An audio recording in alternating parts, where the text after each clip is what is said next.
The air is thick with smoke, acrid and choking. The sun, a distant memory, is a hazy red orb behind a curtain of ash. Los Angeles, the city of angels, is now a city of fire. The flames, merciless and insatiable, have left a trail of devastation unlike anything in living memory. Homes, once symbols of dreams and aspirations, are now smoldering ruins. Cars, reduced to skeletal frames, litter the streets like fallen soldiers. The once familiar landscape is now alien and terrifying. This is the new reality of Los Angeles. The firestorm, fueled by years of drought and driven by relentless Santa Ana winds, exploded with terrifying speed. It ripped through neighborhoods, leaving residents scrambling for their lives. The lucky ones escaped with only the clothes on their backs. Others weren't so fortunate. The death toll climbs daily, a grim testament to the inferno's fury. The survivors, shell-shocked and grief-stricken, wander through the ashes of their lives. This is not a Hollywood disaster movie. This is real. This is Los Angeles, 2025, and the nightmare is far from over.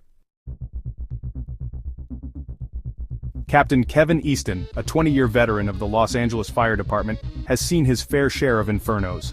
From towering skyscrapers engulfed in flames to sprawling wildfires consuming acres of land, Easton has faced it all with unwavering courage and determination. Yet, despite his extensive experience and steely resolve, nothing could have prepared him for the horrors of the past week. The fires that raged through the city were unlike anything he had ever encountered. The sheer intensity and scale of the blazes were overwhelming, pushing even the most seasoned firefighters to their limits. His eyes, bloodshot from fatigue and etched with the trauma of countless lost battles, tell the story the words seem unable to express. The sleepless nights, the relentless heat, and the constant fear of losing more lives weighed heavily on him and his team. "We were powerless," he says, his voice raspy and choked with emotion. The frustration and helplessness in his tone are palpable, a stark contrast to the confident leader his team knows him to be. "We had the manpower, the courage, but we didn't have the water." The city's water supply, already strained by prolonged drought, was simply insufficient to meet the demands of the raging infernos. It was like trying to fight a monster with a garden hose. The water pressure was so low that their efforts seemed almost futile, and the flames continued to advance, consuming everything in their path. Easton's experience is echoed by firefighters across the city. Each one has their own harrowing tale of battling the blazes with inadequate resources, their spirits tested by the relentless onslaught of fire. They arrived at the fire lines ready to combat the inferno, only to be met with bone-dry hydrants. The sight of empty hydrants was a crushing blow, a stark reminder of the city's failing infrastructure. The city's water system, crippled by years of underfunding and neglect, simply couldn't cope with the unprecedented demand. The aging pipes and outdated infrastructure were no match for the ferocity of the fires.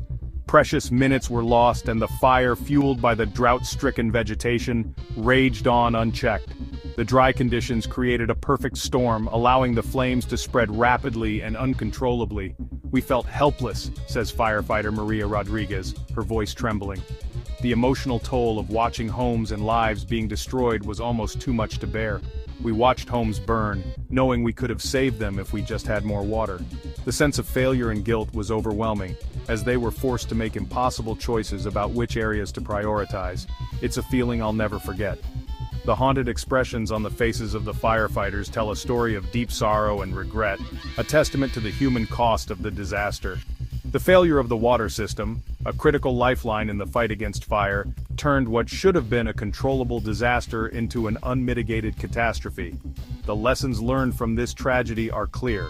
Without proper investment in infrastructure, even the bravest and most skilled firefighters are rendered powerless in the face of nature's fury. The seeds of this catastrophe were sown decades ago, in the very fabric of Los Angeles's infrastructure. The city, known for its sprawling urban landscape and iconic skyline, was built on a foundation that, over time, became increasingly fragile and outdated. Los Angeles's water infrastructure, a sprawling network of pipes, pumps, and reservoirs, was designed for a different era, a time when the population was smaller and the threat of mega-droughts seemed distant. This system, once considered state-of-the-art, has not kept pace with the city's explosive growth and the escalating demands of a modern metropolis. Years of deferred maintenance, coupled with a chronic lack of investment, left the system woefully unprepared for the challenges of a changing climate. Rusty, broken pipes and leaking infrastructure became the norm, not the exception, as the city struggled to balance its budget and prioritize its spending. City officials, facing budget constraints and competing priorities, had long ignored the warnings of engineers and water management experts. Meetings were held, discussions took place, but ultimately, the necessary actions were never taken. The focus remained on short-term gains, rather than long-term sustainability. Reports highlighting the system's vulnerabilities gathered dust on shelves. These documents, filled with detailed analyses and urgent recommendations, were overlooked and forgotten, buried under layers of bureaucracy and indifference. Proposals for upgrades and expansions were met with apathy and inaction. Engineers and experts who dedicated their careers to safeguarding the city's water supply found their voices drowned out by political and financial pressures. Now, as the city burns, the consequences of this neglect are impossible to ignore. The wildfires, fueled by dry conditions and an overburdened water system, have turned a long-standing issue into an immediate crisis. "We knew this was a disaster waiting to happen," says Sarah Chen, a civil engineer who had repeatedly warned city officials about the water system's fragility. Her warnings, like those of many others, were dismissed as alarmist or impractical, but our concerns fell on deaf ears. The frustration among the engineering community is palpable as they watch the city grapple with a disaster that could have been mitigated if not entirely prevented. Now, we're paying the price. The aftermath of the wildfires is a stark reminder of the cost of inaction. Firefighters battle blazes with limited resources, and the city's landscape is scarred by the flames.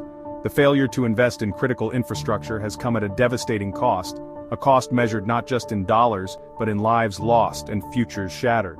Families are left to mourn their loved ones, and communities are struggling to rebuild from the ashes.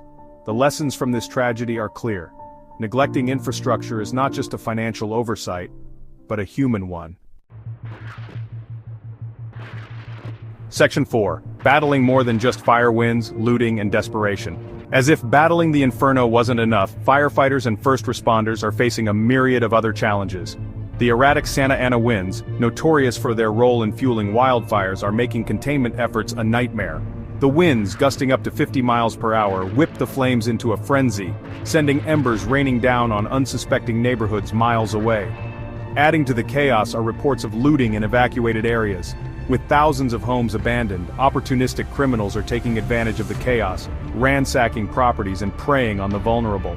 The LAPD, already stretched thin, is struggling to maintain order in the fire-ravaged city. But amidst the despair, stories of resilience and compassion are emerging. Neighbors are helping neighbors, sharing food, water, and shelter. Volunteers are flocking to evacuation centers, offering comfort and support to those who have lost everything. The human spirit, though tested, is far from broken. Section 5. Echoes of Inferno. When fire consumed paradise in Colorado and Hawaii. The tragedy unfolding in Los Angeles is hauntingly familiar. The sight of burning houses, the relentless efforts of firefighters, and the smoldering ruins left behind are all too reminiscent of past disasters. Each image tells a story of loss, resilience, and the unyielding spirit of communities facing nature's fury. In recent years, other communities across the United States have faced similar infernos, each leaving behind a trail of devastation and heartbreak. From the West Coast to the Heartland, wildfires have become a grim reality, reshaping lives and landscapes. The scars they leave are not just physical, but emotional, affecting generations. The 2021 Marshall Fire in Colorado, fueled by hurricane-force winds, tore through suburban neighborhoods, destroying over 1,000 homes and causing billions of dollars in damage. The fire's rapid spread left little time for residents to evacuate, leading to chaotic scenes and desperate attempts to save lives and property. In 2018, the Camp Fire in Paradise, California, became the deadliest and most destructive wildfire in the state's history. The fire's ferocity was unmatched, and its impact was felt far beyond the immediate area. The town of Paradise, once a serene community, was transformed into a landscape of ash and ruin. The fire, driven by strong winds and fueled by dry vegetation, leveled the town, killing 85 people and destroying nearly 19,000 structures. The aftermath was a stark reminder of nature's power and the vulnerability of human settlements in the face of such overwhelming force. And in 2021, wildfires on the Hawaiian island of Maui scorched thousands of acres. forcing mass evacuations and causing widespread damage. The fires disrupted lives, destroyed homes, and left a lasting impact on the island's ecosystem. The resilience of the Hawaiian people was tested as they faced this unprecedented challenge. These fires, once considered rare occurrences, are becoming increasingly common and intense, fueled by climate change, drought, and human encroachment into fire-prone areas.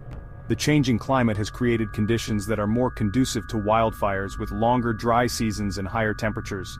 Human activities such as deforestation and urban expansion have further exacerbated the risk.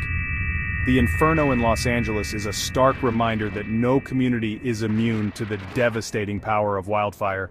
As we witness these events unfold, it becomes clear that proactive measures and community preparedness are essential. The stories of survival and loss serve as a call to action, urging us to address the root causes and mitigate the impact of future wildfires.